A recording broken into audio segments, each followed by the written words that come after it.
Hello everyone, welcome to brain boosters. आज के topic में हम बात करेंगे structural organisation of a cell part 3।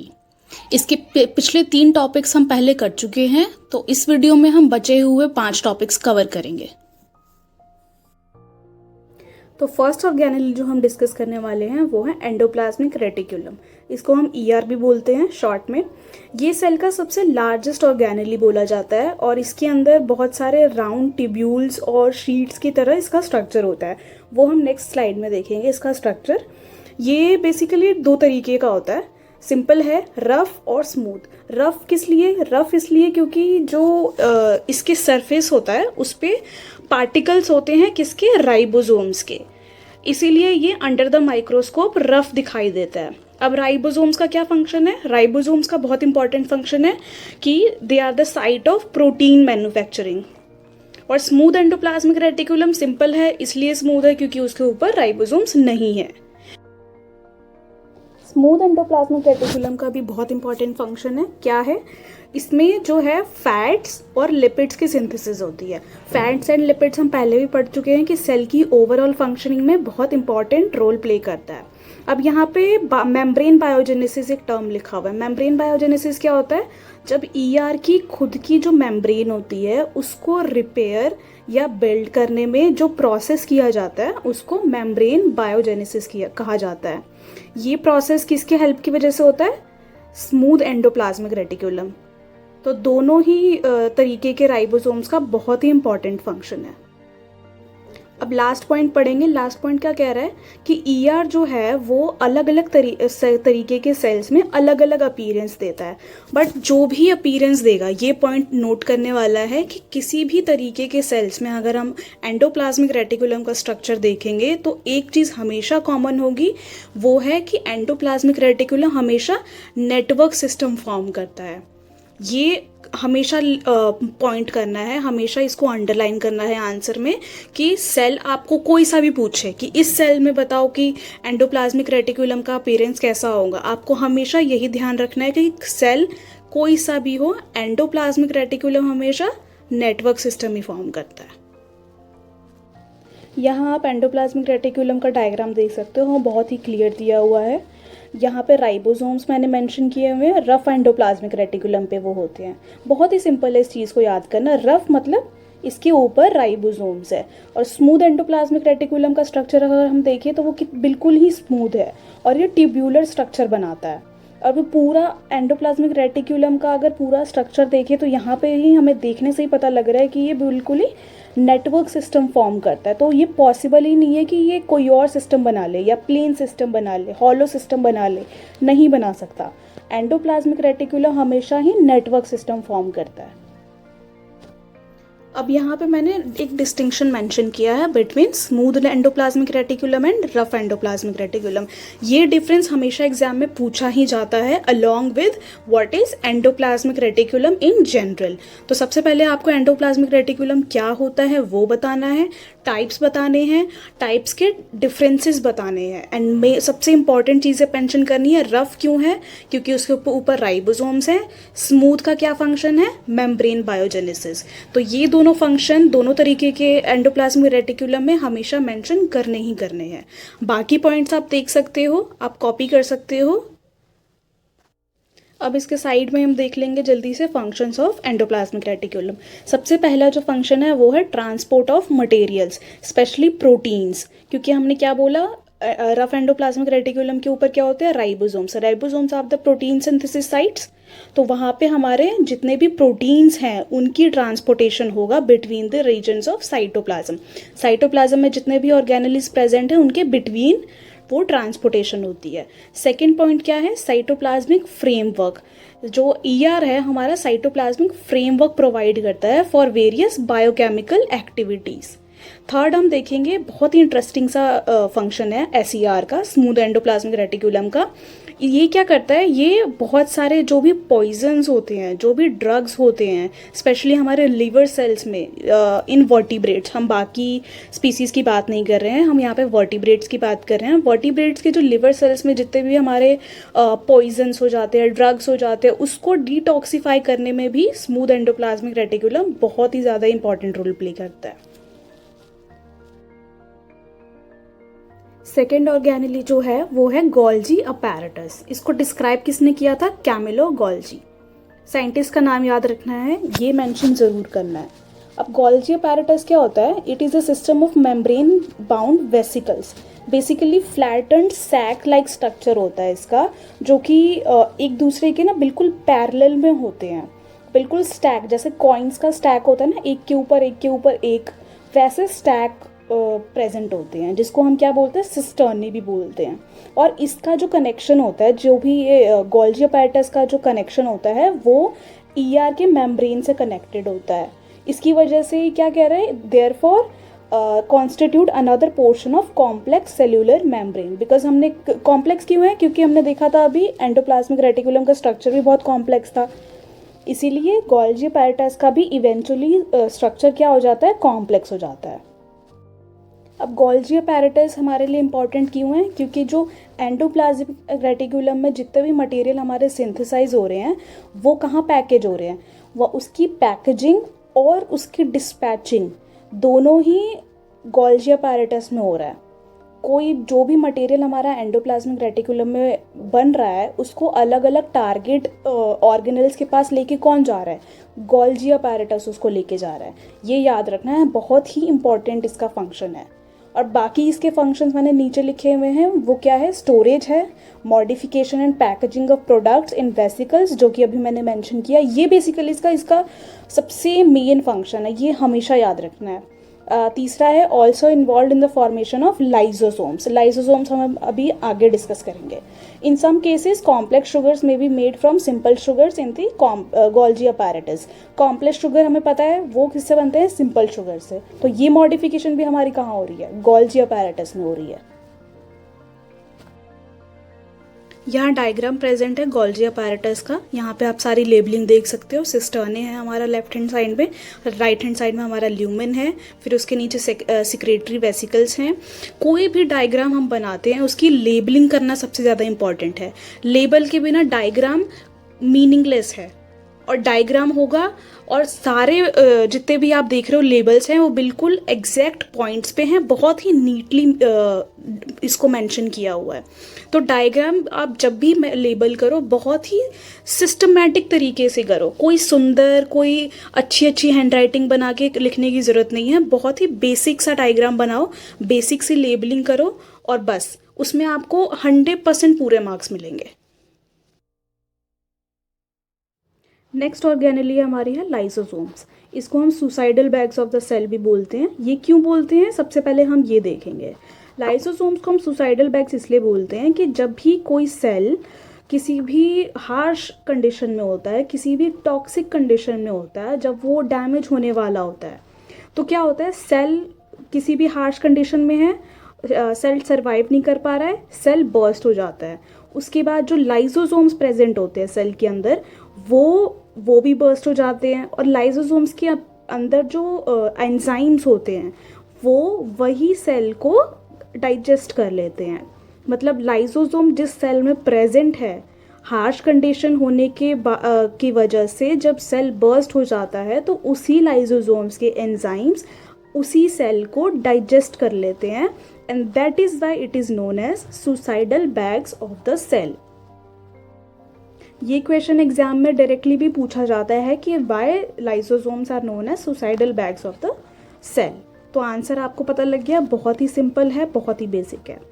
तो बाकी पॉइंट्स हम इसके देख लेते हैं। सबसे पहले पॉइंट्स में ही लिखा है कि it is filled with digestive enzymes, जिसकी हमने बात करी लास्ट पॉइंट में। और ये जो डाइजेस्टिव एंजाइम्स होते हैं वो बनते कहाँ हैं? वो RER में बनते हैं। RER मतलब रफ एंडोप्लाज्मिक रेटिकुलम। अब इन डाइजेस्टिव एंजाइम्स का सिर्फ यही काम नहीं है कि जब सेल हार्श कंडीशन में आए, तो जब सेल बर्स्ट हो जाए तो उस सेल को डाइजेस्ट करने का ही फंक्शन है। इसका सिर्फ यही फंक्शन नहीं है, इसका फंक्शन एक और है, वो है कि जब सेल के अंदर कोई भी फॉरेन मटेरियल आता है जो कि सेल को इन फ्यूचर या किसी भी उसके बायोकेमिकल रिएक्शन में डिस्टर्ब कर सकता है, वो पार्टिकल, लाइसोसोम उस पार्टिकल को एनगल्फ कर लेता है एंड डाइजेस्ट कर लेता है। And that is why it is also known as waste disposal system of the cell, क्योंकि सेल के अंदर जितना भी वेस्ट फॉरेन मटेरियल आ रहा है, मतलब जितना भी अनवांटेड फॉरेन मटेरियल आ रहा है, लाइसोसोम उन सबको डाइजेस्ट कर लेता है। और लाइसोसोम का एक और इम्पॉर्टेंट फंक्शन है, लाइसोसोम्स क्या करते हैं, जितने भी कॉम्प्लेक्स सब्सटेंसेस प्रेजेंट होते हैं ना सेल में, उसको सिंपलर सब्सटेंसेस में ब्रेक डाउन करता है, ताकि हमारे बायोकेमिकल एक्टिविटीज़ बहुत ही स्मूथली और कॉन्टिन्यूसली हो सके, इसलिए।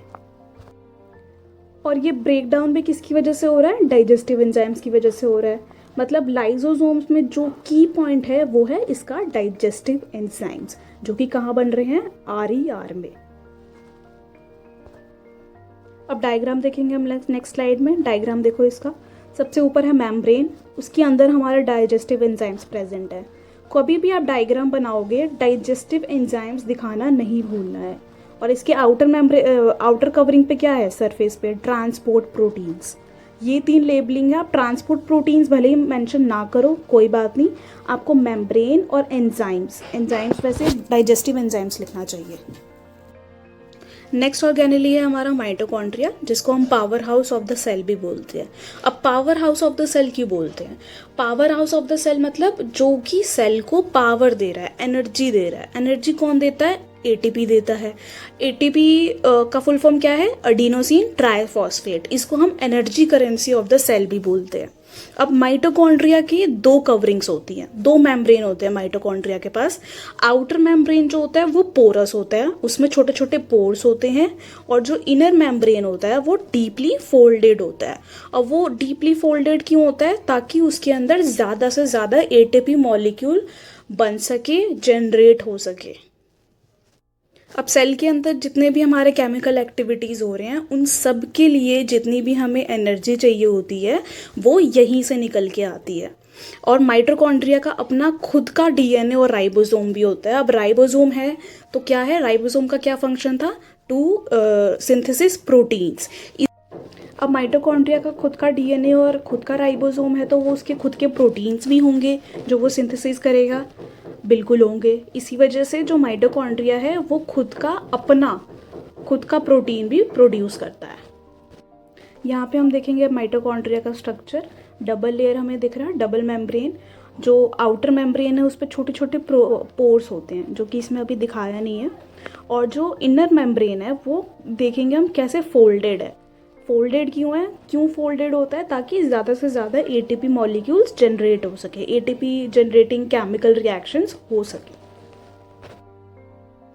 नेक्स्ट ऑर्गेनेली हमारा है प्लास्टिड्स। अब प्लास्टिड्स जो है वो सिर्फ प्लांट सेल में पाया जाता है, और ये भी एक डबल लेयर्ड सेल ऑर्गेनेली है, लाइक माइटोकॉन्ड्रिया। अब इसके भी 2 टाइप्स हैं। पहला है क्रोमोप्लास्ट, दूसरा है ल्यूकोप्लास्ट। क्रोमो मतलब कलर, मतलब इसके अंदर क्या है, कलर्ड प्लास्टिड्स है। और ल्यूकोप्लास्ट के अंदर हमारे क्या होते हैं, वाइट और कलरलेस, वाइट या कलरलेस प्लास्टिड्स होते हैं। अब क्लोरोप्लास्ट का नाम हमने सुना है, कहाँ सुना है, फोटोसिंथेसिस में सुना है। वो कहाँ प्रेजेंट होता है, क्रोमोप्लास्ट में प्रेजेंट होता है। क्योंकि क्लोरोप्लास्ट में क्या होते हैं, ग्रीन कलर के पिगमेंट्स प्रेजेंट होते हैं। ग्रीन क्या है, कलर है। कलर प्लास्टिड्स कहाँ होंगे, क्रोमोप्लास्ट में होंगे। क्लोरोप्लास्ट में और भी तरीके के पिगमेंट्स होते हैं, जैसे कि येलो और orange, in addition to only chlorophyll. और ल्यूकोप्लास्ट का फंक्शन क्या है, ल्यूकोप्लास्ट का फंक्शन ये है कि materials such as starch, oil, protein granules, उनको स्टोर करना। वो कहाँ स्टोर होते हैं, ल्यूकोप्लास्ट में स्टोर होते हैं। अब क्लोरोप्लास्ट का अगर अंदर का हम स्ट्रक्चर देखें तो वो कैसे होते हैं, वहाँ पे न्यूमरस लेयर्स होते हैं जो कि एक स्ट्रोमा कहलाते हैं। अगले स्लाइड में हम उसका डायग्राम भी देखेंगे, उसका इंटरनल डायग्राम देखेंगे, जो कि बहुत इंपॉर्टेंट है, एग्जाम पॉइंट ऑफ व्यू से भी हमेशा एग्जाम में आता है। अब यहाँ लास्ट पॉइंट में क्या कह रहा है कि प्लास्टिड के भी अपने खुद के DNA और राइबोसोम्स होते हैं। खुद के DNA और राइबोसोम और किसके हैं, माइटोकॉन्ड्रिया के हैं और प्लास्टिड्स के भी हैं। दोनों में 2 सिमिलैरिटीज़ अभी तक निकल के आएंगे। दोनों डबल लेयर्ड ऑर्गेनेलीज हैं और दोनों के खुद के DNA और राइबोसोम्स हैं। यहाँ हम देखेंगे क्लोरोप्लास्ट का स्ट्रक्चर। यहाँ पे हर एक लेबलिंग बहुत इंपॉर्टेंट है। क्लोरोप्लास्ट के स्ट्रक्चर में ये सारे लेबलिंग याद करनी बहुत ज़रूरी है।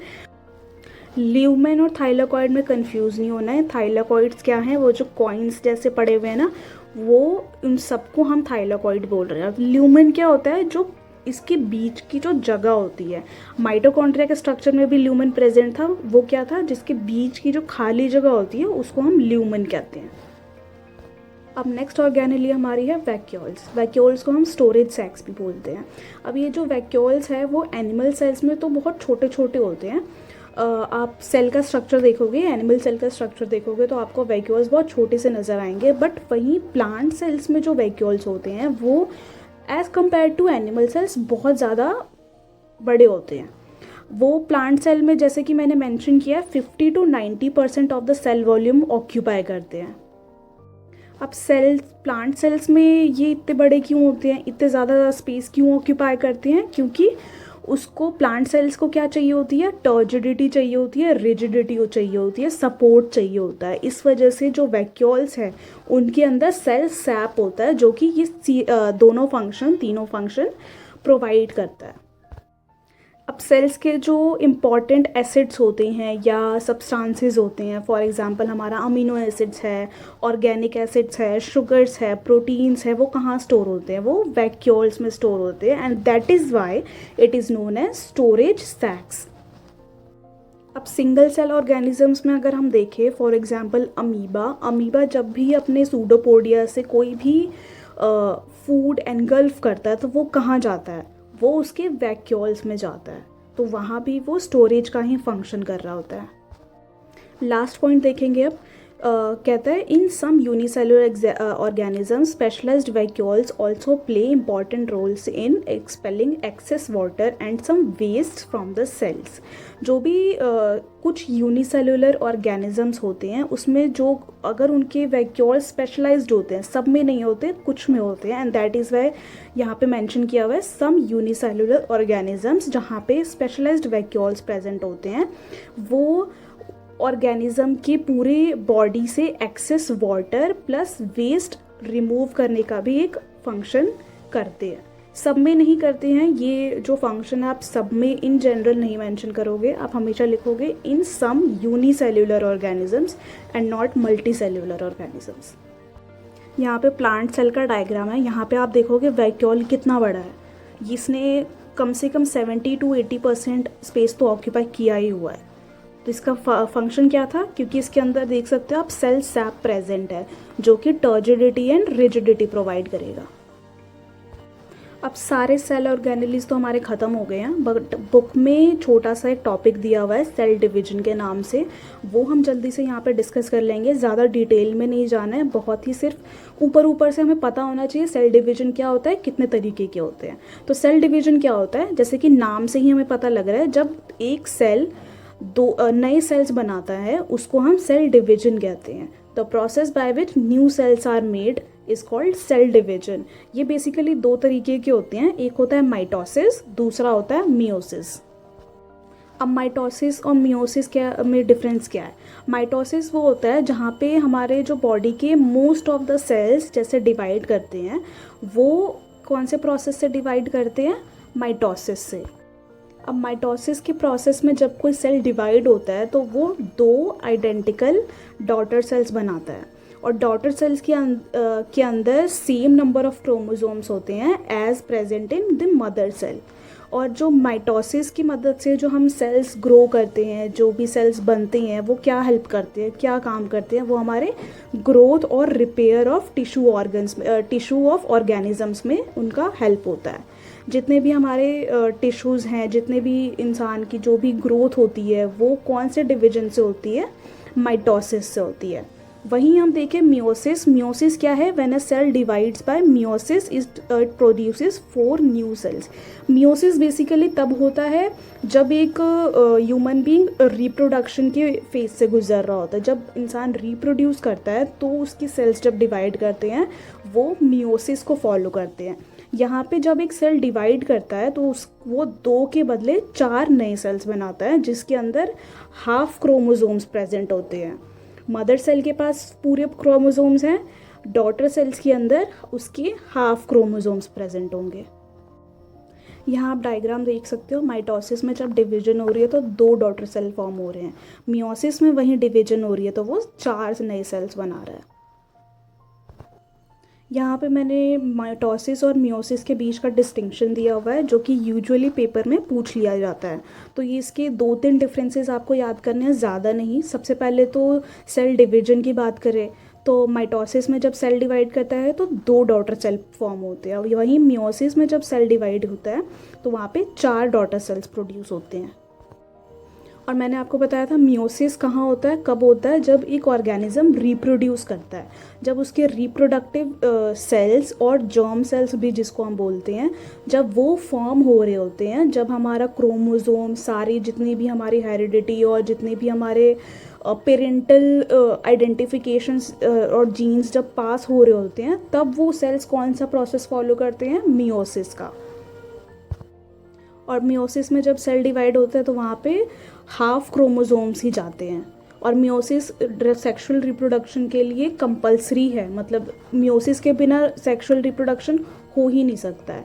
तो ये 2, 3, 4 इसके डिस्टिंक्शंस है, आप और भी देख सकते हो, but exam point of view से इतने काफ़ी हैं। अब मेरी तरफ से ये चैप्टर पूरा कंप्लीट हो चुका है। मैंने डिस्क्रिप्शन बॉक्स में इसके प्रिंटेबल नोट्स भी प्रोवाइड किए हैं, तो आप डिस्क्रिप्शन बॉक्स पे क्लिक करके नोट्स डाउनलोड कर सकते हो, और कोई भी क्वेश्चन हो तो आप कमेंट सेक्शन में लिख के मुझसे पूछ सकते हो। Thank you.